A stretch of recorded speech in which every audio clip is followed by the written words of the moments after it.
Alright, so we got another budget build. This is episode 2 of budget builds. I'm going to try to start linking these in the description so you guys can go click on them and look at them yourself. But this is super simple green budget, like mono green budget build. That's all this is meant to be. This ain't, the next big fucking CEDH deck. This is a bracket 2. It's very simple. It's why it's called budget stompy green. It's very stompy. So welcome to the Timmy deck build, right? So we're gonna start with our commander. Um, oh, before we say that, thank you for anyone who's watched the other video. I noticed the other day that it was doing pretty well, and people were liking and getting views, and a few people subscribed. So thank you to those people. I didn't think this content will get watched, and maybe it does, which is cool. I'm gonna probably just keep it in this format. I don't plan on making it super high production value, this, that, and the other. This is just a guy rambling about magic in his living room on his computer. So now that that's out the way, we're gonna go with actually breaking down the build. So we have Goreclaw, Terror of Qal Sisma, as our commander. He's a legendary creature bearer. He's a 4/3. He costs 4 mana, and it says creature spells you cast with power 4 or greater cost 2 less to cast. Whenever Goreclaw, Terror of Qal Sisma attacks, each creature you control with power 4 or greater gets +1/+1, gains trample until end of turn. So, simple, right? We get a little bit of pump, and we get the trample off of them. But I'm mostly looking at that cost 2 or less. That's what we're mostly looking to use him for here. So, we'll do like we did last time. We'll just kind of move our way down the lanes here. So we have counters. So we have this guy, Cragplate Baloth. He's a 7 mana, and he's a 6/6, and it says he has a kicker of 2 mana, 1 green. This spell can't be countered. He has hexproof and haste. If Cragplate Baloth was kicked, it enters the battlefield with 4/1/1 counters on it. So you have a 6/6 that can really turn into a 10/10. Now remember, with Goreclaw, he's dropping for 7 mana, but really he's dropping for 5 if Goreclaw's on the field. So yeah, cool, right? Then our next is the Primeval Protector. I kind of count him in this finishers thing here. Is my way of looking at him, but it says this spell costs 1 less to cast for each creature your opponents control. When Primeval Protector enters the battlefield, put a 1/1 counter on each other creature you control. And he is a 11 drop technically, but he would instantly drop to a 9 drop, and your opponent's creatures help you cast this guy. And whenever he enters, everybody gets a little buff, which is awesome to have. So he's going to be kind of a later game, later stage creature drop, in my opinion.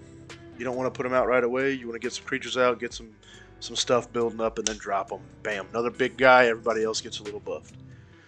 We'll move on to our little creature section here, even though there's a lot more creatures here. But this guy is Calonian Behemoth.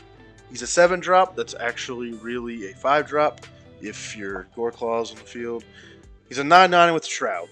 That's just what he is. So Shroud is, kind of like hexproof in a way. So a 9/9 with Shroud, pretty good, and you can give him trample with Goreclaw if you attack with him. So cool. We'll work on to our draw here. So we have Battle Mammoth. Battle Mammoth says it's a 6/5. It's a 5 drop. That's really a let me do my brain 3 drop. He's a 6/5, and it says trample. Whenever a permanent you control becomes a target of a spell or ability opponents control, you may draw a card. He also has a foretell. 2 colorless, 2 green. During your turn, you may pay 2 and exile this card from your hand face down. Cast it later. Cast it on a later turn for its foretell cost. So the foretell cost really doesn't mean anything here because if Goreclaw's on the field, now I guess you can use it if he's not on the field. But the whole point is Goreclaw's just looking to make these guys cheaper, so we're gonna want to do that. We have Catarantula. He's a 6 drop. That's actually a 4 drop. 6/5. Spell costs 1 less to cast if you control a desert. We don't have any deserts in this land. He has reach, and whenever it becomes a target of a spell or ability an opponent controls, you may draw a card, so kind of the same thing as the Battle Mammoth. We have Collective Unconscious. This is not a creature, so it is a 6 drop. Draw a card for each creature you control. Pretty good, right? Not bad at all, especially in a creature heavy deck. Very simple. And we have some token play that creates creatures to help us with this stuff like that. Colossal Majesty, very solid, very good green enchantment. It only costs 3 mana to fucking play it. Pretty good. At the beginning of your upkeep, you control a creature with power 4 or greater, draw a card. Something green does great at. I know green does a lot of token building as well, but chances are you're probably going to have a creature in your green deck that's power 4 or greater that can get you some card draw. We have Endless Atlas, super simple. This goes in almost every deck I build. It's a little pricey, but for a budget build, 229. But you pay 2, tap it, draw a card, only activate if you control 3 or more lands the same name. So 3 forest, bam, you can pay 2, tap it, draw a card. So pretty straightforward. We have a Planeswalker here, Garrick. Collar of Beast is a 6 drop. +1 says reveal the top cards of your library, top 5 cards of your library. Put all creature cards revealed this way into your hand, and the rest on the bottom of your library in any order. So a little bit of tutoring, kind of, a little bit of tutoring. Helps us get creatures on the field faster than just using Goreclaw's, cheaper cost. And then you have his -3. You may put a green creature card from your hand on the battlefield, so even more creature play. Sounds good. And his -7 is you get an emblem whenever you cast a creature spell. You may search your library for a creature card put on the battlefield and shuffle. So the other two are great, and they will stay being great. But if you can get to that emblem, which emblems are a permanent that I don't think you can get rid of, as far as I understand. If I'm wrong, please correct me in the comments on that. I would love to be explained. But as far as I understand, emblems cannot be gotten rid of. Once they're on the field, they're on the field, kind of like the city's blessing. So that's huge, right? Whenever you cast a creature spell, you may put, that's fucking insane. So again, that's just ramping up our ability to play creatures. Let's see. So next we have Harmonize for a 4 drop. It just says draw 3 cards. So some sorcery speed faster than trying to tap all these artifacts. 4 mana, draw 3 cards, pretty good. Then you have Lace with Moonglove. Target creature gains death touch on turn, and you draw a card, so it's an instant speed.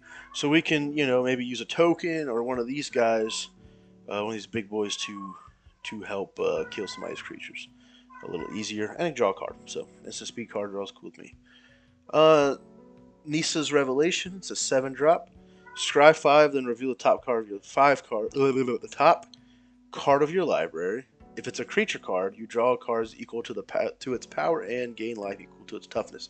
So you get a little bit of life gain, and I mean, shit. Like if it's a creature card, well, Primeval's a 10/10. There's a 12/12 right there. There's a 10/10 right there. Let's see, what else do we have in this crazy deck? There's a few other things. So big boys, big fucking boys. A 9/9, still pretty fucking big. A 10/10, or guess a 6/6 until you pay the kicker. So we got some big boys. So you play this on the right fucking creature, and um, I mean you're looking at a good bit of card draw and a good bit of life gain. So that's nice.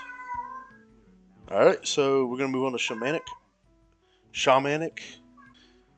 Sorry if you hear a cat in the background. It's just our little tubby boy making noise. So Shamanic Revelation is a 5 drop. You draw a card for each creature you control. You gain 4 life for each creature you control with power 4 or greater. Well, that's every creature in this deck except for the tokens. So, bam, there you go. Good card draw, good life gain. Alright, so we have Evasion. No! Stop! Alright, so we have our Evasion. It's an enchantment here. We got Bower Passage. It's 2 mana drop. Creatures with flying can't block creatures you control. So, this seems kind of dumb. Maybe not that, but for 2 mana, I am stopping flying creatures from being able to block me. So if you're dealing with somebody playing White Angels, pretty much white anything because there's a fuckload of flying, but just anything that's going to be putting out like vampires and stuff like that. This gives your deck just that extra bit of edge, that evasion, right? Just that extra bit where maybe somebody's playing a flying heavy deck, or maybe just what they have on the field is, 2 creatures without flying and 3 creatures with flying. Well, only 2 creatures can block you now. So it's just that little extra added layer of like protection, in my opinion. So 2 mana cost, get it on the field, fuck yeah. Challenger Troll, we're looking at a 5 drop. He's technically a creature, so he's only actually going to be a 3 drop with Goreclaw. Each creature you control with power 4 or greater can't be blocked by more than one creature. So, again, everybody has fucking power 4 or greater in this deck. So, do with that what you will. All right. Galta Primal Hunger. He's a technically 12 drop, but 10 drop with, Goreclaw. But he also has his own way of doing. You make himself cheaper. The spell costs X less to cast, where X is the total power of creatures you control, and he has trample. Again, we're getting creatures out. That's our main fucking thing here. He's a very easy peasy, put him on the fucking field card to put in this deck. Alright, we have our finishers. So we have Colossus of Akros. He costs 8 mana, but he really only costs 6. He's a defender and he has indestructible. And he's a 10/10, and you can pay 10 mana and you give him monstrosity 10, and he'll lose his defender status and he'll gain trample. So he'll become a 20/20 who is indestructible, who can attack and has trample. Big boy, big fucking boy. And you might be asking, how the fuck are you gonna pay for all this? Don't worry, we've got a lot of ramp. But next is Crash of Rhino Beetles. It's a 5 mana, which really turns into a 3 mana drop. He's 5/5, but if he gets 10, he gets +10/+10 as long as you control 10 or more lands. So a 15/15 with trample. I mean, both these guys, right? Swinging out 20/20 and a 15/15. I mean, you're looking at 35 potential damage if you don't have anything to block these guys, right? So that's pretty fucking huge. We move to our land base. It's actually super simple. 36 forests and 1 reliquary tower. You have no maximum hand size. You tap it for 1 color. So really, we're just looking at the no maximum hand size. A lot of people I play with don't run land destruction. A lot of people I know of don't really run it unless you're probably playing like higher tier, power 4, power 3, or my bad, bracket 3, bracket 4, bracket 5. But your bracket 2 people probably aren't playing this kind of stuff that often.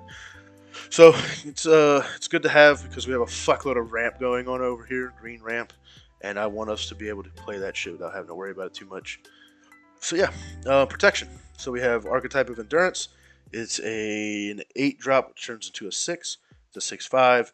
Creatures you control have hexproof. Creatures your opponents control lose hexproof. You can't have gain hexproof. If you ever played against this, if you don't have a fucking board wipe, you're pretty much hard stuck on watching people's creatures just get to sit there and do whatever they want. So we're gonna move. It's a little high cost, but worth it. I'm gonna say giant Enkeg, and I don't know how to say it.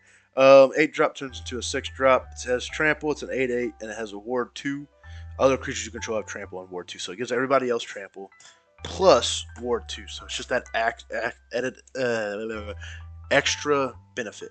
If it was me, I would actually try to keep one of these off the field while the other one's on the field in case someone does board wipe. I can go ahead and hit the other one afterwards. So for me, if I already had Archetype of Endurance on the field and I had this in my hand, I'm just gonna keep it in my hand. I'm not gonna want to play it because to me that's a waste. Because if somebody goes and board wipes, well, now all your protection's gone. So have one or the other on the field, unless it's like late game and you've pretty much kicked everybody's ass. You can throw this, one of them down to help really deal that extra damage. But yeah, so that's cool. We'll move on to our ramp here real quick. This is one of our biggest sections, so we'll go through it. We have Altanak, the thrice called 7 drop. That actually becomes a 5 drop with Goreclaw. He's a 9/9, and it says trample. Whenever Altanak, the thrice called, becomes a target of a spell or ability the opponent controls, draw a card, so a little more card draw like these other creatures we had. And then you can pay 2 mana, discard it. Return target land card from your graveyard to the battlefield. I don't really give a shit about that so much. It counts them as ramp, but I think I just wanted them because 9/9 with trample, and I can maybe get some card draw off of them. So we're gonna go to Beneath the Sands. This is a 3 mana drop. Search your library for a basic land card, put it on the battlefield, tap, and shuffle your library. It also has a cycling effect, so dual value there. But yeah, get a battlefield. It goes to the battlefields, which is huge. We have Celebrate the Harvest. This is a 4 mana drop. Search your library for up to X basic land cards, where X is the number of different powers among creatures you control. Put those cards on the battlefield tapped and shuffle. So it's like we got an 8/8, a 5/5, a 12/12, a 9/9, a 10/10, a fucking whatever else is in here. So like you can give yourself a good chunky little bit of shit. Put those cards on the battlefield tapped, then shuffle. So those things hit the battlefield tapped. but they're on the battlefield. They're not in your hand. Those things. So if you got 4 fucking lands that hit the board, that's pretty good. Pretty nice to have. All right, so we have Defiler of Vigor. This is a 5-mana drop creature, Phyrexian Worm, 6/6. Trample. As an additional cost to cast green permanent spells, you may pay 2 life. Those spells cost 1 green mana less to cast if you pay life this way. This effect reduces only the amount of green mana you pay. Whenever you cast a green permanent spell, put a 1/1 counter on each creature you control. That's huge. So we got some more pump. We got some more pump in here. But also, you can kind of help make the actual green mana cost lower. That can be helpful. You know, it's just another way to help get a little cheaper. I think I have some life gain in this deck, enough to be able to pay that at least a few times. But that 1/1 counter shit is insane on green permanents. You know, there's a fuckload of green permanents in here, so sounds good to me. We're going to move on to Evolution of Charm, 2 mana. It's an instant. Choose one, search your library for a basic land card, reveal it, put it in your hand, then shuffle. Return target creature card from your graveyard to your hand, and target creature gains flying until end of turn. So this is just, 2 mana, and I can choose one. So whatever I need for that scenario, if I need to get a creature back in my hand from my graveyard, a land, or just need to give some flying to get over some creatures, this can be helpful. So pretty good. We're going to have Explorers, cost 2 mana. You may play an additional land this turn and draw a card. So a little bit of card draw and some ramp. So you already know we have some things in here that are going to put lands in your hand. Well, playing this, after one of those, you get to play that additional land and draw another card. So super cheap way to get that rolling. Explore the Underdark. It's 5 mana cost. Search your library for up to 2 basic land cards and or gate cards. Put them onto the battlefield, tap their shuffle. You take the initiative. I'm not really caring about the take the initiative thing here. I don't even know what that means for Magic, honestly. I'll have to look it up. If it means something, cool. If it doesn't, whatever. But the 2 lands hitting the battlefield, tapped. Even if they're tapped, there's 2 lands hitting the battlefield. That's fucking huge. Very nice. Explosive Vegetation. You have search your library for up to 2 basic land cards, put them on the battlefield, tapped, and shuffle for a 4 mana drop. So again, 2 more lands hitting the battlefield, good to go. Right, Journey of Discovery. This is a 3 mana drop. Choose one, search your library for up to 2 basic land cards, reveal them, put them into your hand, then shuffle your library, or you may play up to 2 additional lands this turn. So that's good. So again, you can go searching for lands, or if you already have lands from something else that you searched, you can just play 2 additional lands. You can play one, oh, got 2 lands, and then play this, oh, get to play them this turn. And they're not tapped. They don't come in the battlefield tapped. So, again, here's some options here, right? Here's dual value for you. We have Migration Path, 4 mana. Search your library for up to, okay. All right, hold on. Search your library for up to 2 basic land cards, put them on the battlefield tapped, and shuffle, and it also has Cycling. So, again, dual value for the 4 mana drop. You know what that does. Nisa's Renewal. This is going to be a 6 mana drop, but search your library for up to 3 basic land cards, put them on the battlefield tapped, then shuffle, you gain 7 life. So you can see some of these things staggered, right? So like 2 mana, 3 mana, 2 mana, 2 mana, 3 mana, you move into 4 mana, 5 mana, 6. So hopefully you can play these out right and get your lower cost ones out to be able to play your higher cost ones and just keep ramping. So yeah, gain 7 life, you get 3 lands on the battlefield, right? Open the gates, search your library for a basic land card or gate card, reveal it, put it into your hand, and shuffle. Costs 1 mana. Why not? It costs 1 mana to play. So you can have this in your hand, play a forest, tap that forest, play this, and then put another forest in your hand. And just there you go. We have Reclaim the Waste. It has a kicker of 3. You may pay an additional 3 as you cast a spell, and it only costs 1 green mana. Search your library for a basic land card, reveal it, put it into your hand, and shuffle your library. If the spell is kicked, search your library for 2 basic lands instead of 1. So again, this could be just a 1 mana if you just need to get another mana out, cool. But if you can wait and pay the kicker cost, you can get 2. Bam, right there. Good to go. Scale the Heights. This is a 3 mana drop. Sorcery. Put a 1/1 counter up to 1 target creature. You gain 2 life.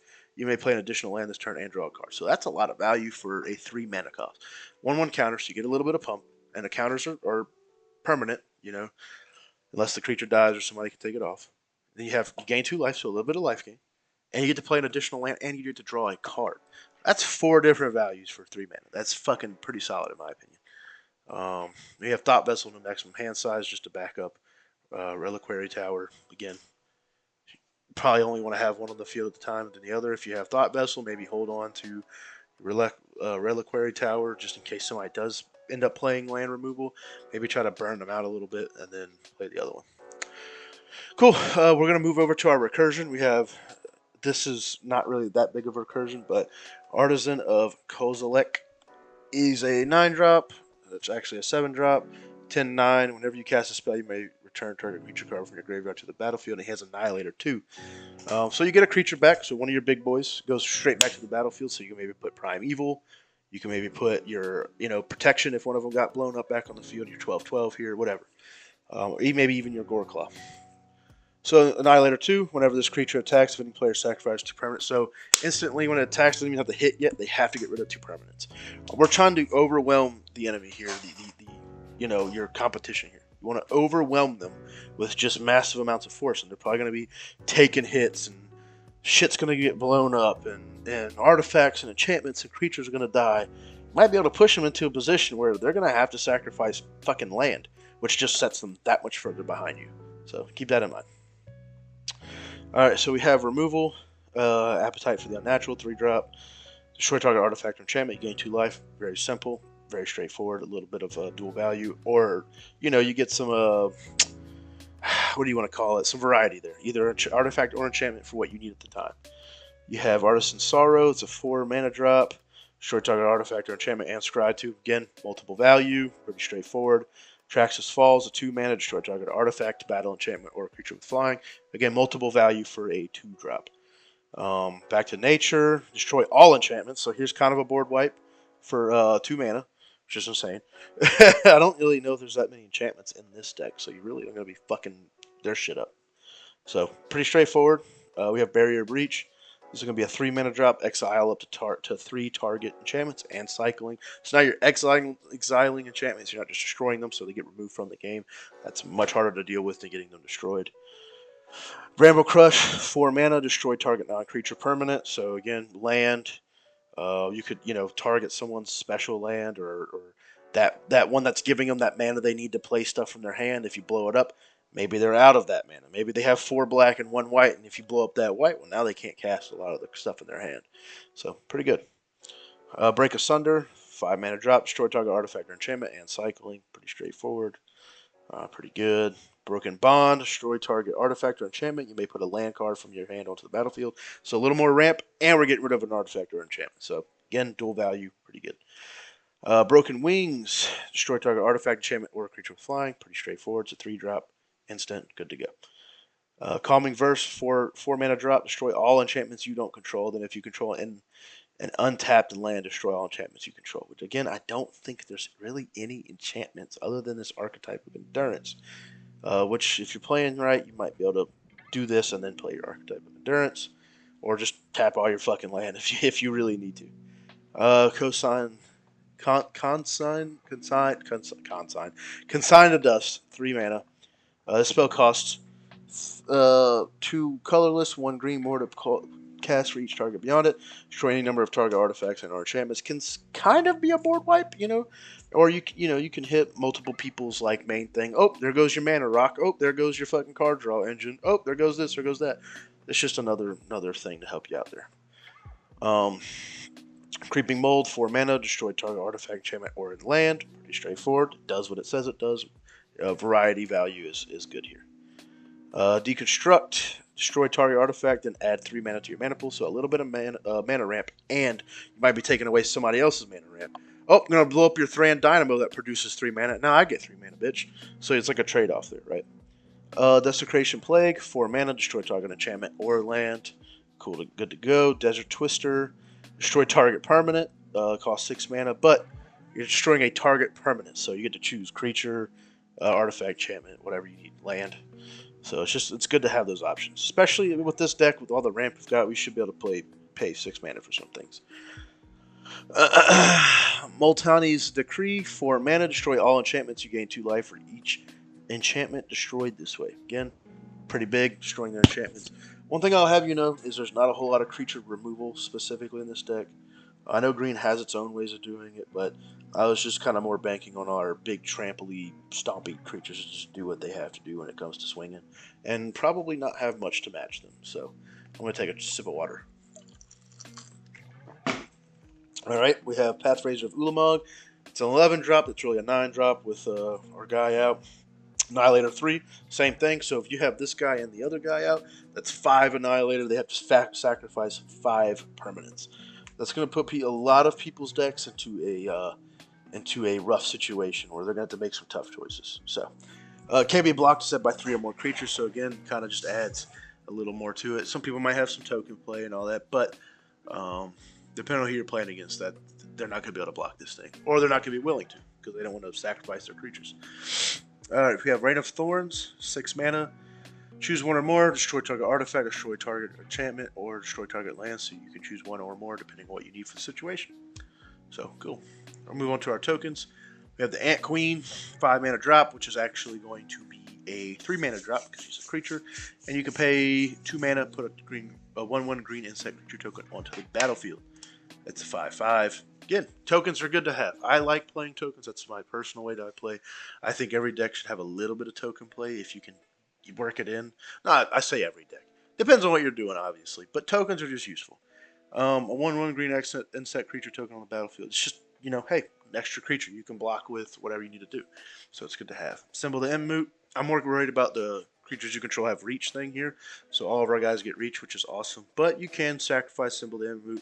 Create 3 tapped XX green tree folk creature tokens where X is the amount of life you gain this turn. Put a reach counter on each of them. I care more about what it does. Creatures you control have reach. I like that. That's more of what I care about. But you can respond to somebody trying to destroy it with the sacrifice and then create your stuff. You have Elsworn Giant. Has reach and landfall whenever a land you control enters. Create a 1/1 green elf creature token. Has a 5 mana cost. It's actually going to be a 3 mana cost. I would hope to get him in one of my first starting hands so I can really play him off of like my ramp and just start producing little elf tokens. And I'll show you a reason why I'm saying tokens are somewhat important in this deck and can be helpful. We have the Feasting Troll. It's going to be a 6 mana drop that actually only costs 4 green, but Vigilance and Trample. Whenever Feasting Troll King enters the battlefield, if you cast it from your hand, create 3 food tokens. You can also sacrifice 3 food tokens, return it from your graveyard to the battlefield. Activate this ability only once, only during your turn. So you can keep the food tokens, or if you need them for the life gain, you can use them for either or and return them. So good to have. And he has Vigilance and Trample. He's a 7/6, pretty nice. We have Hydra Broodmaster. It's a 6 mana drop. It's actually a 4 mana. You can do Monstrosity where you pay XX, so maybe let's say 4/4 and then the green mana, so you're looking at 9 mana altogether. And it gets that many 1/1 counters. Whenever it becomes monstrous, create XXX green Hydra creature tokens. So you can, let's say you do 6. You do 6 and 6 and 1, so it's 13, which we can produce with this thing. Which this can be a huge way for you to get a lot on the battlefield. Maybe later gameplay, but you can create 6 fucking creature tokens.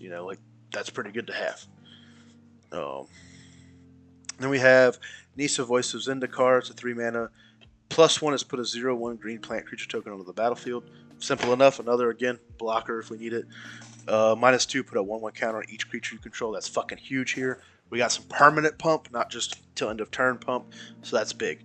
Then you have, it's -7. You gain X life and draw X cards, where X is the number of lands you control. Again, that can be a huge card draw, huge life gain. And there's a lot of stuff that can synergize with that life gain in here as well. But just the first 2 are good, in my opinion. If you can't get to the 7, those things can be helpful. And then our pump. This is where our pump comes in. So we do have Blanchfoot Armor. Enchanted creature gets +1/+1 for each forest you control. All the mana ramping we're doing, if we can put that on one of these fucking big boys, one of these big trampoly dickheads like our considered finisher here, Colossus of Akros is indestructible. That can be huge. So just really pump up one of our big boys to be even bigger than where they're at is going to be nice. And then also Creeper Hulk. I like this one. This is where our tokens come into play. Has Trample. It's a 5/5. It's going to be a 5 mana drop. It's a 3 mana drop with Goreclaw or Goreclaw, whatever his name is. Then you can pay 2 mana until end of turn. Target creature you control has base power and toughness 5/5 against Trample. And that's not a tap ability. With all the mana ramping we're doing, all the mana we can get out of this deck, I think that's going to be huge for our tokens. Be fucking massive for our tokens. You know what I mean? Like, it's 2 mana, so you got this fucking thing out. Or Ant Queen, you pay fucking 6 mana to her, 6 mana to this thing. that's fucking massive. You know what I mean? Like that's huge. So and they gain trample. So you can give yourself 5/5s. So more creatures that are above 4/4. So just overwhelming. Just keep overwhelming your enemy. Just keep overwhelming. So yeah, that's the deck. It's very straightforward, super simple deck. It's green Stompy. It's budget green Stompy. It comes out to $66 with basic lands, without basic lands, $53.94. I probably could have made this slightly cheaper if I would have got rid of some of this stuff, but Archetype of Endurance I felt like was very necessary for this deck, even with its higher, $4.49 cost. I tried to keep it from being that expensive. Maybe these Planeswalkers, maybe not so important, whatever. But I think they really kind of round it out in the way that I would especially want to play this. We want to have the ramp, we want to have the removal, we want to have the card draw. We want to have these big fucking stupid fucking big boys that can go out there and swing dick at people. So yeah, like I said, it probably could have been cheaper, but without basic lands, $53.94. It's not bad. It's not bad budget for a core two commander deck. So yeah, I think I actually just recently bought this deck for myself because I was like, you know what? I just want some simple ass stompy fucking green deck. Just ramp my ass off and build a budget around it and just go with it. And that's what I did. So this is the one I bought recently, without the basic lands because I already have them from Land Station. So yeah, that's it. That's the deck. Super simple. I'm sure you've seen decks very similar to this before, but maybe new players haven't, which is really what this series is more about. Um, I remember when I started playing Magic, I was looking for budget builds, and I still look for budget builds because there's still some really good budget builds out there. And I'm not always willing to spend a lot of money on a fucking deck. Like the most expensive deck I own is probably close to $100, $80, something like that. Just because the way I play and my friends play, we play very casually. I'm not looking to build fucking $400 decks. So it's nice to give people options out there, and maybe at least maybe give people ideas of stuff they can do with these colors that they're trying out. Stuff. Within a somewhat respectable price range for someone who's wanting to get into Magic. I know some people I've seen can build $25, $30 fucking budget commander decks. I'm not sure how they do it, but cool. But here's an option that, here's a full deck that should be pretty effective, that synergizes pretty well within itself. And it's very straightforward, very simple, and gets you more used to like Magic rules and stuff like that, and things you might see like artifacts like Endless Atlas, or enchantments that give you card draw, or creatures that have things like Ward and Trample, and really get you learning the game a lot more. So yeah, that's the deck. I'll try to make sure I have a link to it in the description. I hope you guys enjoyed the video. I will be coming up with another one at some point. I've been trying to work on doing some budget white builds. I fucking love white, but a budget white is harder for me to build than I thought, especially with mana ramp. One thing you're probably going to notice with these decks as time goes on, some of them anyways, these budget builds, might have, some homogeny with ramp and stuff like that, especially the ones that don't have good access to ramp, like white. You might see a lot of same artifacts in some of these decks. Those are just our ramp pieces, not the thing to be focused on here. So yeah, that's it. But I hope you guys enjoy. I'll try to get another one out when I can. Hope you're enjoying. Please subscribe if you like it. Leave a comment. Whatever. So hope to see you on the next one. Have a good one.